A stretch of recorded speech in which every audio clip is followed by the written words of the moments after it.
Hello, Ben. How you doing? Good. Hello, hello. Hi, Ben.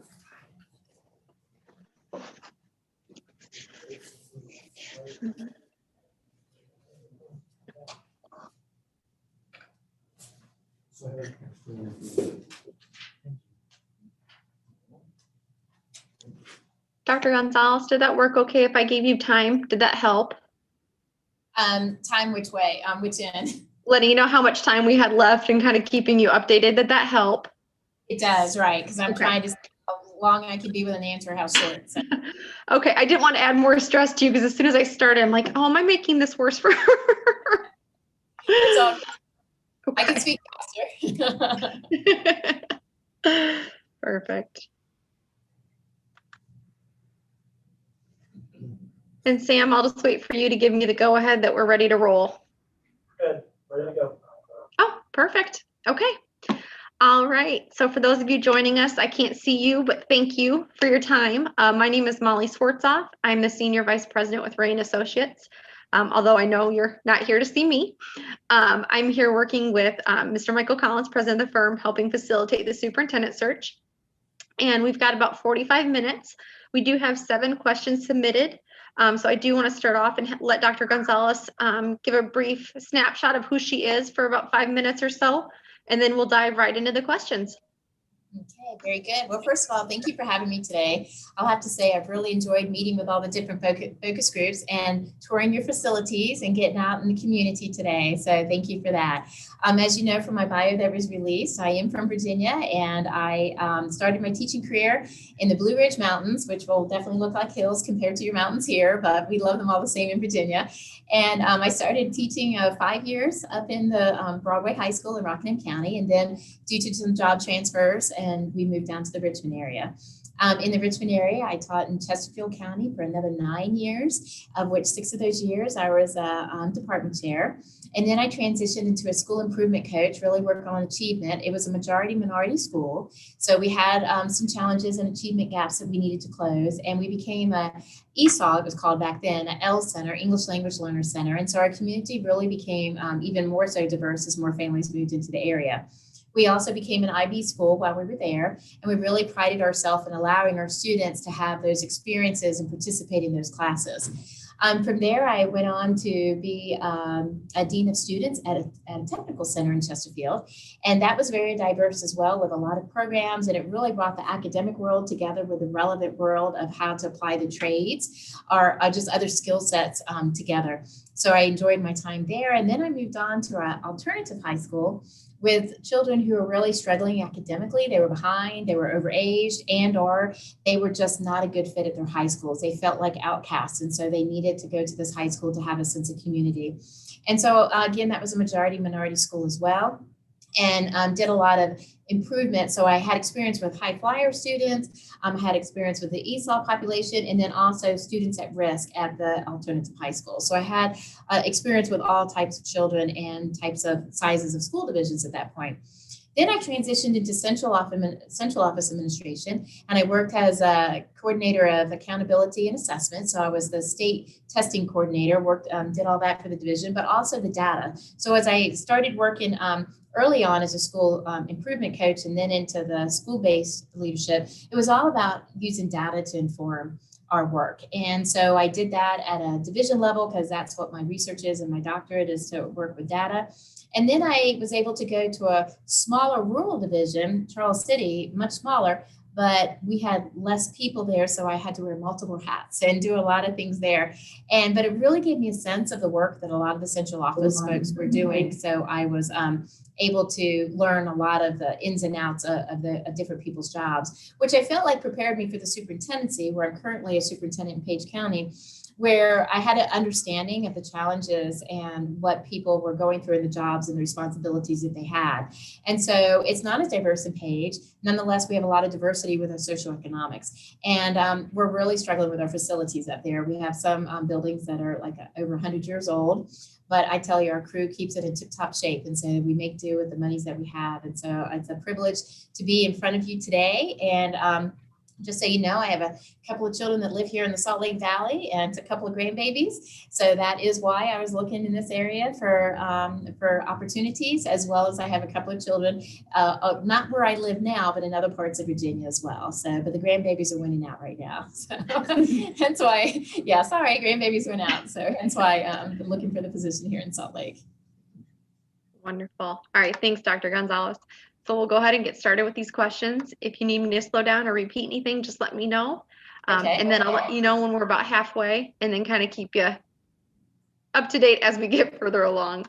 Okay. So the first question, what is your experience in supporting lifelong learning opportunities? For example, professional development for classified employees. How would you support employee learning aside from a one-time professional development offering?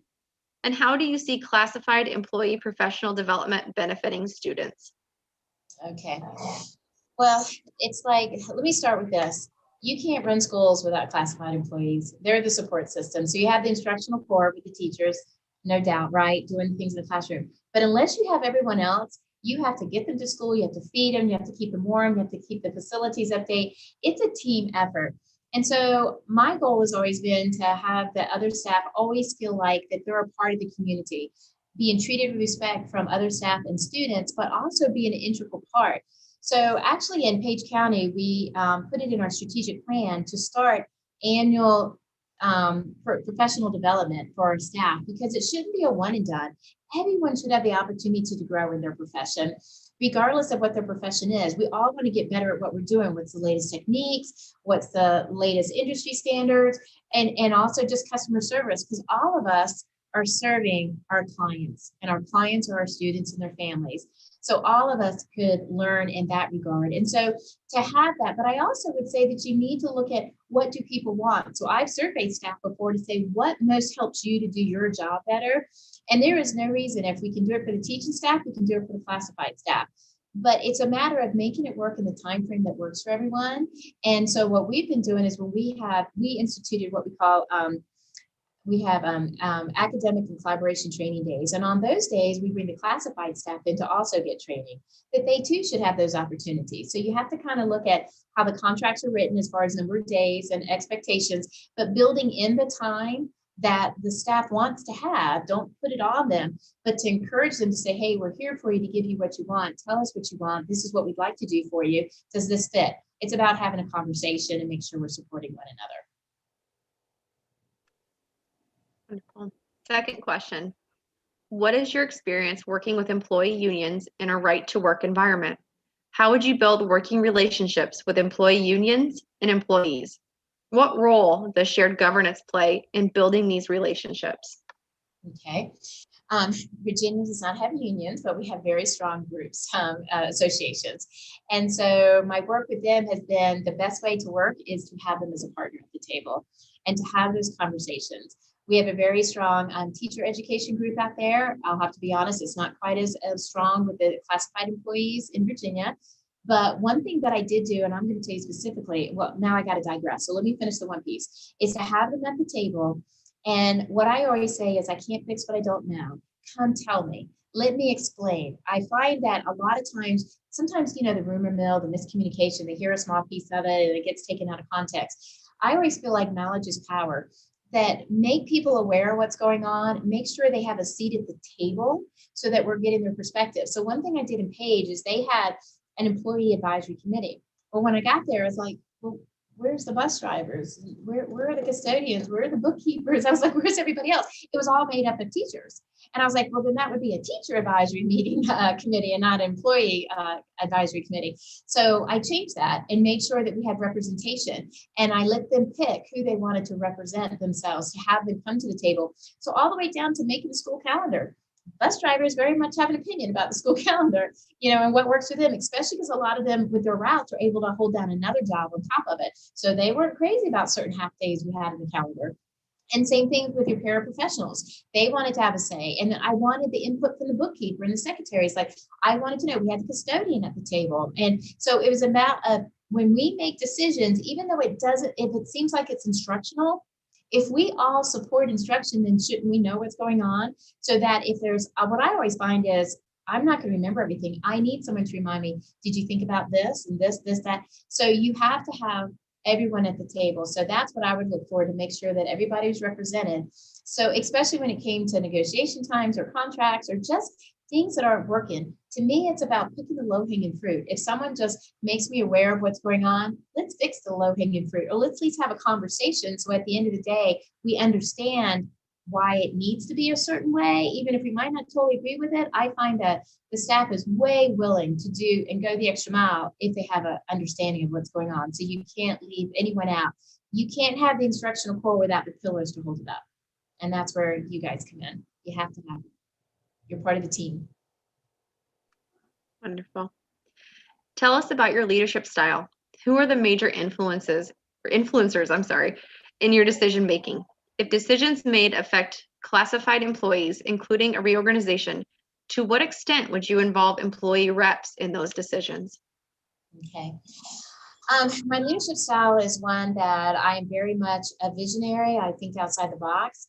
I'm also transformational. I love to try new things if that's what everyone wants to do, right? If that'll take us a step forward. I'm also a servant leader. My job, our job as district employees is to take the load off the teachers so they can do what? Do the instruction. And it's about protecting the instructional core. So, if we can keep the buildings at the right temperature and keep the food going and feed our families during the pandemic and take care of their basic needs, then life moves better, right? But you have to have those conversations. So my other leadership style is very much collaborative. I collaborate all the time. I have 2 assistant superintendents now and a finance director, and we are constantly in each other's offices and talking. What about this? What about this? I won't make I can make the tough decisions. I don't want to make it seem like that. But I feel like that when we're making an instructional decision, and I'm in with the directors of elementary ed and secondary ed and the assistant super of instruction, then I go, but where's operations? I need operations. Like, what do you think? What are we missing? Where's the bus? You have to look at each of those parts, the mechanics and this. And when we had to switch to remote, who was working what schedules, who can do it from home, who cannot, how can we keep them safe if they still are essential workers and have to be there? How do we attend to everyone? So it was about collaborating, being visionary, being a servant leader, and also using the data. So let me give you a couple of examples, because even in operations, there's data to be out there, right? And so you look at how quick are we to fill work orders, how many families are we feeding, how many families are not taking advantage of the free reduced lunch opportunities. You look at the data through all different lenses, all through operations, so that we can become more efficient, so that as a whole, as a business organization that we are, that's in the business of educating students, that we run more smoothly. These little glitches shouldn't be part of the equation. To me, that's low-hanging fruit. What can we fix to make everyone's life smoother? And so again, while primarily at the superintendency, you tend to work with your cabinet leaders, who then, my expectation is you meet with your teams, who then meet with their teams, and so that we're getting at the ground level, that everybody's input is coming in, and also frequent use of surveys. But then I still have those advisory teams, because sometimes, as well as that works with going through the flow, I need to sit in front of them and have those conversations. And one time we had an experience where there was a misunderstanding. And so I said, call the meeting, have us all meet at the high school auditorium, and we had all the bus drivers there so that we could clear up the issue. And then I was having town hall meetings with the community as well. But even my assistant super of operations, he'll go meet with the bus drivers. And so what we found out is that they just wanted to be heard more often. We go, easy fix. Tell us when and where we can do this. Well, and so we started doing it quarterly with them, because they just wanted to have a more frequent seat at the table. And so we accommodated that. It wasn't that I could do it all the time, but the assistant soup did. And then again, when there's misunderstandings, you go to the source and you make yourself available. I do make myself available to whoever wants to come to my office. I always have an open door policy. There is a chain of command, no doubt. And I do want people to use the chain of command, but when they feel like they're not being heard, or it's something they feel like they need to come share with me, I'm like, come meet me. And there are a few times where I had to do it like incognito after hours. And I'm like, hey, whatever it takes, I'm there for you. And I appreciate those conversations. And then I'll stop at the schools and I'll stop and talk to the custodian and find out what's working and what's working and what's not working. And again, what are the easy fixes we can do, and what are the things that are going to take a little bit more work but involve the decision makers? I consider you all decision makers in those decisions as we move forward. Right. Have you ever been involved in employee contract negotiations using the interest-based model? Define the No, role superintendent and/or board of education should play in contract negotiations. In the event an alleged violation is raised by the union, how will you fairly adjudicate the matter when the grievance reaches that level? okay, well, to be honest, I haven't, because we don't have unions, and so our negotiations don't go to that level. I can speak from the experiences that I've had that when we have issues that different groups of employees have had concerns about their contracts, their hours, their wages, and things like that. We meet with them and we try to hear what they have to say, and we try to fix it that way. At that point, then you're taking the recommendations to the board to help to have the board to accept the recommendations. And it really comes into good communication and making sure that we're presenting and bringing the recommendations to the board so that they know how to act on it. And sometimes it's thinking outside the box. Like when the minimum wage requirement was changing and we had our paraprofessionals, it was like, okay, we can't quite afford to give them the raise we need to, but we can adjust the days where they're still, and in the end, they ended up making more with less days. And so it actually was a win-win for them. So I feel like it's all about how do we negotiate to make the compromise, to meet the regulations we have to meet, to do what we need to do in the school building, but still recognize the value that they bring to the organization and reward them for that. So again, even without my experience with unions, I feel like we have negotiated those things, but we've done it just among ourselves. We deal among ourselves and work together and then take it forward to the board. We're about halfway through, and we do have 2 questions left, and then we'll open it up for you to ask questions of those around you, if that's okay. Sure. Okay. All right, the next question is, a previous Board of Education privatized transportation services for a 1-year period. This proved to be problematic. What benefit do you see in employees providing services rather than privatizing those services?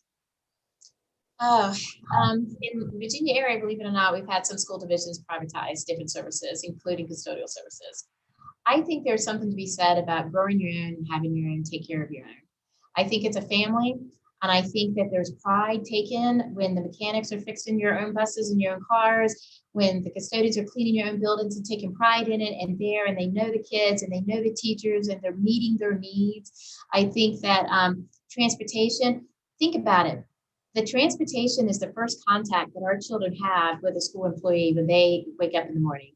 We need that person to be just as invested in our children as we are in the classroom. So you want to have that person greet them who knows what's going on in the school division, who cares about little Johnny, who knows who Johnny is, and be a part of the community. So I would always support us taking care of our own, growing our own, and providing those skill sets. And also I also like having our tech center children also participate and have real experiences and help out and support and do things. So I think all of us can learn from each other and grow together. But it just doesn't work as well. In other divisions, when we tried it, it just doesn't work as well because that commitment and that ownership level isn't there. There's that level of accountability. You take pride in it. These are my fleets of buses, or this is my building that I take care of. These are my children that I'm feeding. These are my children that I'm preparing the meals for. And you can't take that away. I think and also it's about family. And either we're all about all the kids all the time. I just don't know that we need to do that. I don't think there's anything wrong with partnerships and volunteers and other aspects, but I don't think you need to privatize those services. Those services need to be from us for and to take care of our All right, and final question. Given the Salt Lake City School District is multicultural, multi-ethnic, and multilingual in both its staff and student composition, what is your experience working with these communities? How will you work toward ensuring equity is achieved in delivering services to students and families, as well as employee rights and responsibilities? own. So I have, except for my current position, that's not quite as diverse, except for socioeconomics, it's diverse. All my other positions have been in very diverse communities. And that's one thing that excites me about Salt Lake City, because I've been longing for that again. My family's diverse. And so just to be a part of that community. And what I have found is that you have to become part of the community, participate in the community, and you also have to get to know your community and celebrate the differences and the uniqueness. I don't know if I said it here, if I've said it in the other sessions today, that diversity isn't just about recognizing our differences, it's about celebrating our uniqueness. And how do we bring that out in each other? it also comes with growing our own and our own understanding of what the different groups, what they bring to the table, and empowering them to have a voice. It's all about empowering our students and our community to have a voice. Now, at the end of the day, though, it also comes down to being equitable, that sometimes the loudest voices have more resources and just a louder voice. You know what I'm saying? So we have to make sure that we're not marginalizing anyone, that we're not leaving anybody behind. When we make decisions, we need to make sure that we're looking at it through the lens of all our children, our refugee children, the migrant children, the ESOL population, all the different groups. How does this impact everybody individually? And making sure that collectively we're making the decision that best serves our students. Now, remember, at the end of the day, even after all that, we're not going to make everybody happy. We're just not, because that's the beauty of the process, right? We're all allowed to have differences of opinions, but it's like I've been telling the other groups today, let's have diversity and discussion. Let's have different opinions. Let's have different ways of looking at things. But when we make a decision, we all commit to be on Team Salt Lake, that we're all together, we're unified. We're not throwing each other on the bus. We're not back talking each other, backstabbing each other, throwing them under the proverbial bus, that we're all united in the decision that was made, even if we don't 100% agree with it, because we were all a part of the process to help make that decision. And so as we move forward, when you want to build that sense of community, you're going to have to take a look at the equity and peel back the layers and say, are we providing more access for some students and we're not for others? We don't mean to, but sometimes we do it. Are we making decisions based on a certain group of students and not considering how it impacts the other set of students? Are we putting more monies to certain programs for students and ignoring this other group of students? So when you peel back the layers, and sometimes it's going to be painful, because you're going to be like, wow, I don't want that to, my son goes to that school. I don't want that program stopped at that school. What do you mean? Like, everybody's for it until it impacts them personally. But if we're really talking about doing what's equitable for all your populations in Salt Lake, and being equity and excellence goes together. So you can't say we're really good at all this, but it's only because only certain parts of the populations get to participate. You need to make sure that all of the children have that access. And so that's what I have done in other divisions, is ensuring that even like when we have the governor's school, I want to make sure the same amount of students from one high school get the same opportunities as the other school, that everybody has the equal amount of slots. It's things like that, as little as that, is to make sure that everyone has access to the wonderful things in Salt Lake, and peel back the layers to make sure the data is actually telling us that, and it's not what we think. Sometimes on the surface, it looks like we are, just like your pass rates on your state assessments. It looks at a certain level, and then when you peel it back and you look at the different subgroups and they're 30 points lower, that's not okay. And so you just have to stop and go, okay, overall, it looks like we're doing really well, but what else do we need to do? So we have to dig a little deeper to see what we can do to help close those gaps. So that's what I would be focused on. And I feel like in my work, that's been my work. It's all about improving student achievement.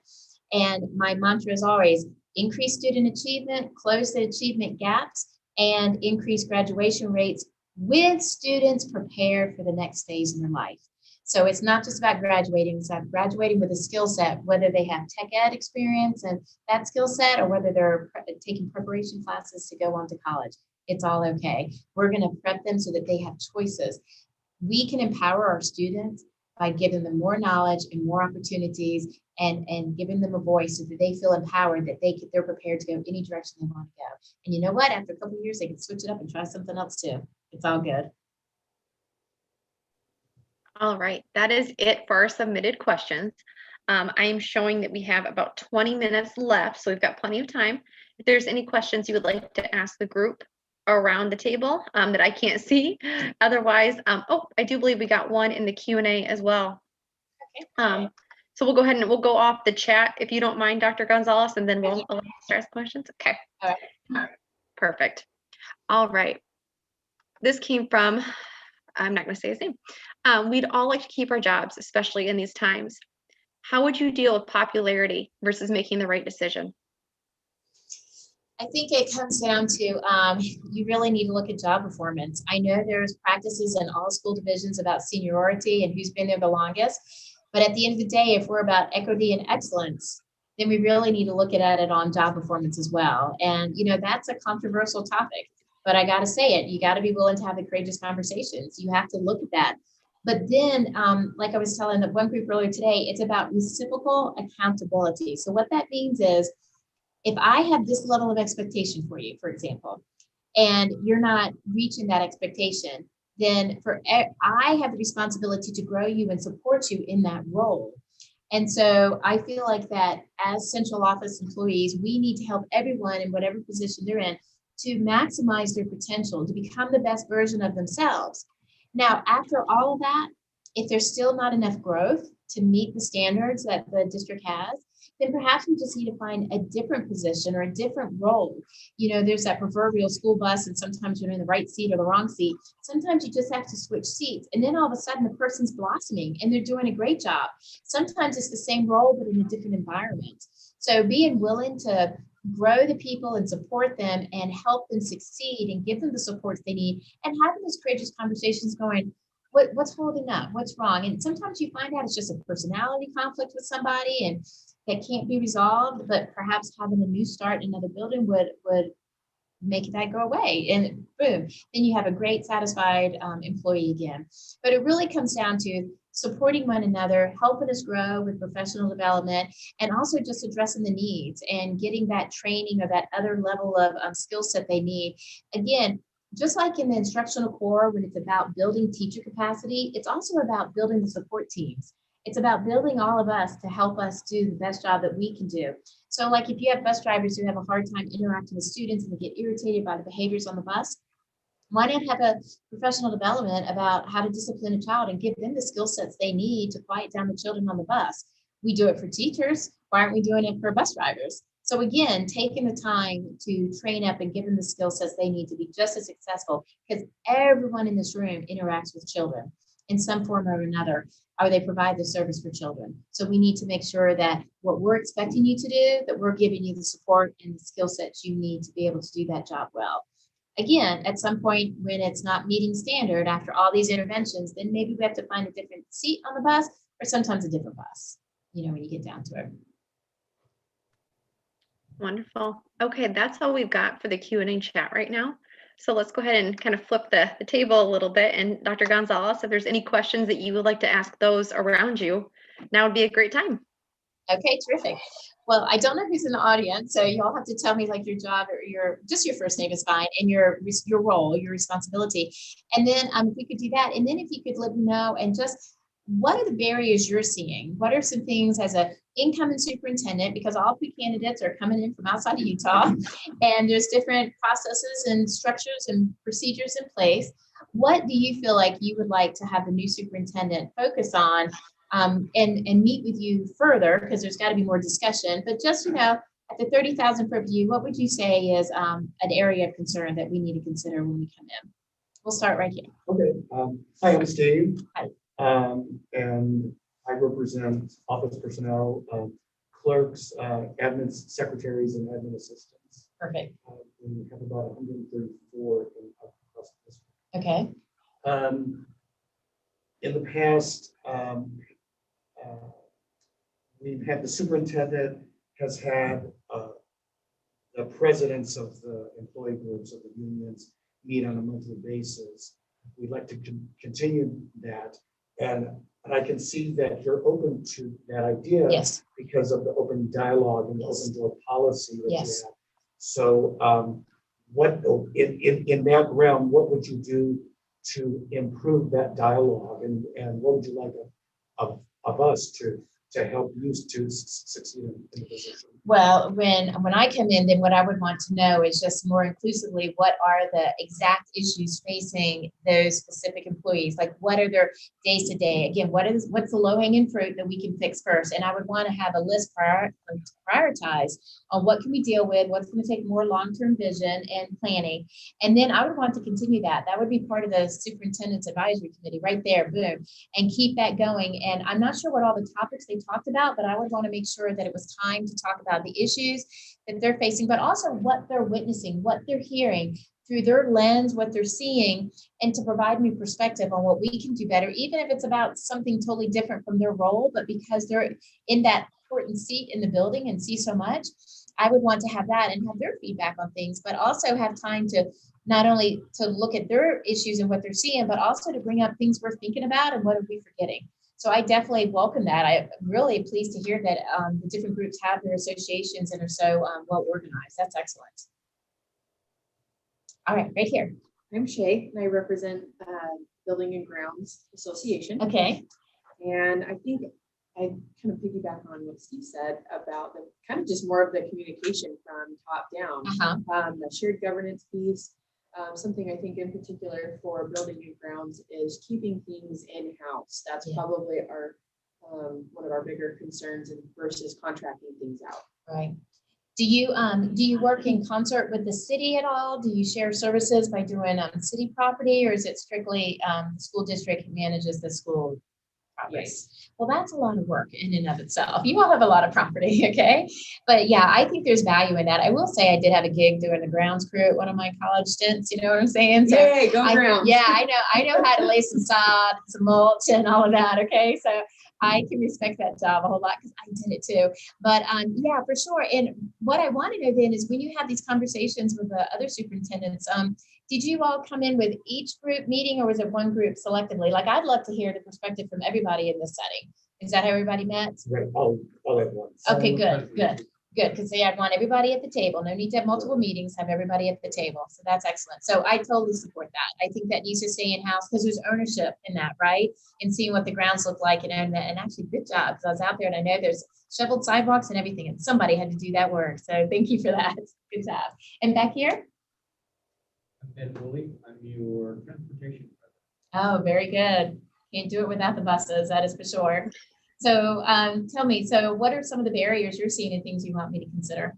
Probably the biggest barrier we have is it used to be district policy that whenever schools would change their time, they would have to clear it with transportation.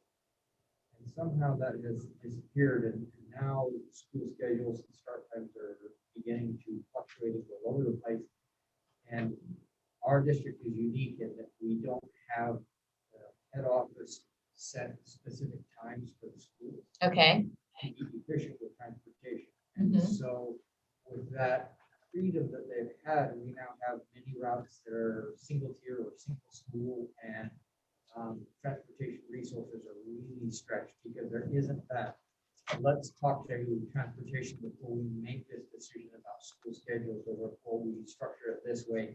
And there's been very little communication in there, sadly, and that's really put a bind on the transportation department because, for example, 2 years ago, we had 3 schools call us the day school started to tell us that their school start times and stop times were changed.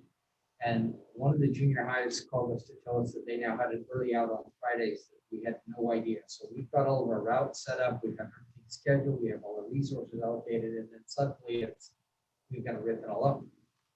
And it's all just a matter of we're kind of the afterthought.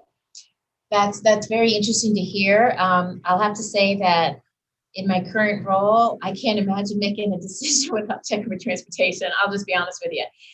Because, you know, we have, it's snowing again. We have bad weather. Even while I was flying out to Utah, I'm still on the phone. Are we having a delay? We have a delay. And I had to check with transportation to make sure, do we have enough bus drivers if we do a 2-hour delay? And that really dictated if we went full remote that day or if we had a 2-hour delay for in person because you have to get the children there. And do you have some routes that, are they all singleton routes, like running one route or one feeder pattern? How are We are you? mostly set up as a 2-tier. 2-tier system, okay. We are hoping that the board will shift to a 3-tier, Okay, which would be far better for our department. okay, And then have it more structured so that we have a guaranteed 45 minutes between schools, right, which with our smaller district, that's about what we need to guarantee that we can get people to school on time. right. And so we're just now shifting into this 45-minute guarantee thing where they're actually thinking about, we've been really good at accommodating everybody's wants and needs for so long that it's now kind of Expected. precisely. Yeah, it's expected. See, that's what happens when you're really good at what you do, okay? They just keep raising the bar up more and more. But that's definitely that we can look at, because I feel like that is a piece where while we want schools to have some site-based management and autonomy, We also still have to remember we're a school division that has to work, or a school district, we call it division in Virginia, but a school district that has to be able to work all the many moving parts. And again, it's about conversation. How did your community respond to when the bus schedule was just announced at the last minute for you? That's a lot of moving and shaking. Because, we bid on our routes and we have to restructure everything, and then we have to make all kinds of exceptions, and then, we find a way to make it work. Yeah. But it's often a very inelegant and costly. Sure. Well, see, those would be some of the data pack pieces. I wouldn't say commit one way or to another until we sat down, had these conversations with some data points, looking at your costs, looking at the schedules, looking at the routes, and how we can be most cost effective and still allow schools to do what they need to do, but with, it sounds like that 45-minute time frame in between. So definitely, again, I'd want the data to help inform our decisions so that we can make the best decision at the end of the day. And yes, sir, over here. I'm David Stevens. I work with the B&G Association, vice president, Okay. and having questions of the moment. Okay. So what do you think I need to know if I was selected? And what do you think, from your perspective, what is an issue or something that I need to be aware of if I was selected and coming in as superintendent? I would probably say maybe morale. Okay. Would be in the main. Okay. It's just a major thing that happens. Okay. So it gets pretty low. We're usually overbooked. Yeah. Or fighting losses. Is it because of hours, workload, kind of being marginalized, neglected? Harassment. Yeah. Oh my goodness. Internal harassment or from other Well, I mean, it's not like harassment. It's just like we're just not. We have a great opportunity to be able to develop some really good morale and like when you come to work, you feel fulfillment. Yes. And so that's a great opportunity that we can grow in. Okay. Well, I look forward to having those discussions because there's lots of ways where we can work on that self-care so people feel good about themselves. And that's going to look different for each of these groups. And so we need to identify then, what does your group need? What does your group need? Your group and your group, and make those and put things in place. And not just to be, here, let's just throw it at. It's about what really has meaning, and to listen to what would make that difference to build that morale and make them also feel like they're learning, progressing. I think that if, we were able to provide training or learn new skill sets or the latest technology or, what's a cool way of, there's got to be a better way of laying down that salad, just what can you do differently to also, because teachers do that all the time, but why can't everybody else do that? I know I do it. I'm always reading stuff to find the latest and greatest out there, but then we just have to be choosy and what we apply. But definitely self-care and building that morale. We want everyone to feel like they're a part of the team, that they are valued. And it actually hurts my heart when I hear that someone or a group of people don't feel like they're valued. And so that's when we have to look internally and go, what have we done to have them feel that way? And what can we change to help them get out of that rut and that feeling? Because you want to wake up in the morning and be happy about where you're going. And if not, then shame on us for not fixing that. And then after we fix it, perhaps there's something else down there that's another layer. We have family lives. We have issues going in our personal lives, right? And perhaps there's other supports we can get and help them if we just knew about it. But no one's going to share out if they don't feel like it's a safe environment to do so. So we got to fix that first and make sure that they have that feeling of unity and safety that they can share out and have their needs attended to. So overall, as a division, then, what else do you think I need to be aware of as I venture into these waters? Dr. Gonzalez, I do want to interject. Once you get done with this next question, we did have a question submitted on the Q&A, and we have about 5 minutes left if possible. Okay. All right. Are there any other big burning things that I need to be considering? Other than we need more development time so that we can be better child advocates and serve the students better. That's right. That's right. Because we're all part of this. Okay. We can do that. Well, and a good advocate for those on Capitol Hill that make the money decisions. You mean the unfunded mandates that they? Yes. Virginia does that really well too. I just want you to know they're really good at that too. That's one of our battle cries out there. So I'm definitely accustomed to that. So I agree. I would agree with that wholeheartedly. All right, Molly, you had a question in the. Yep, we sure did, and then we'll wrap it up. Okay.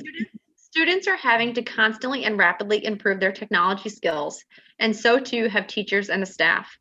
What would you do to ensure that schools, teachers, staff, and students have excellent technology resources, support, and training? I think part of that is just it has to be ongoing. You can't have one and done training, not in something as big as this. We all just became masters of technology. It was forced upon us, and everyone's at a different learning curve with technology. Even our students and our family, just because they can do this with their thumbs does not mean they can do this on a keyboard or write good essays and stuff. So what I have found is in Page County, we have weekly little tech nuggets where one, they send out little just, hey, this is how you do this. This is how you do this. And the whole staff gets it so everyone can learn together. But then on Wednesdays, which is our day for full remote learning, that's when we have small trainings, just little nuggets. Like every other week, we train them and keep growing their knowledge. Because just because you learned how to access it and sign on, then you'll come to a situation where you don't know what to do next. And so it's about training our teachers and then training our students. I know when we did the big rollout, we did evening trainings with our families and had them, this is pre-pandemic, but also with the pandemic. But in Charles City, we rolled out a one-to-one initiative way before it became cool with the pandemic, right? And so we met with children, we showed them how to do it. We were all in a big room when you could be together, showing them. Then we had the parents come in and show them, and then with the ongoing training throughout the classrooms and with the teachers. And I would say with all staff, because I think we just assume that classified staff doesn't need to know all the technology. Yes, they do. We want them to be participants in the surveys and in giving feedback and reaching out and being in touch with what's going on. So I would say that needs to involve everyone and that everyone needs to be growing together, but definitely not the one and done. One and done just doesn't work. You need to build the depth and the breadth of learning technology. So I would say as we move forward and after the pandemic is over, if it's ever truly over, that we keep going with our skills. We've come this far. Why would we stop and go, oh, let's go back? No, you can never go back. You got to take what works now and move forward and then keep that skill sets going. Because again, it's about growing all of us, right? We want to become the best versions of ourselves that we can become. Wonderful. Okay. Thank you, Dr. Gonzalez. Thank We're going to you. go ahead and wrap up this evening session with Classified. And then I will see you at the community forum at 7 o'clock. Very So well. thank you very much. And thank you to everyone I can't see. Thank you for your participation and your time. I greatly appreciate it. Thank you. And thank you to each of you. Thank you for taking time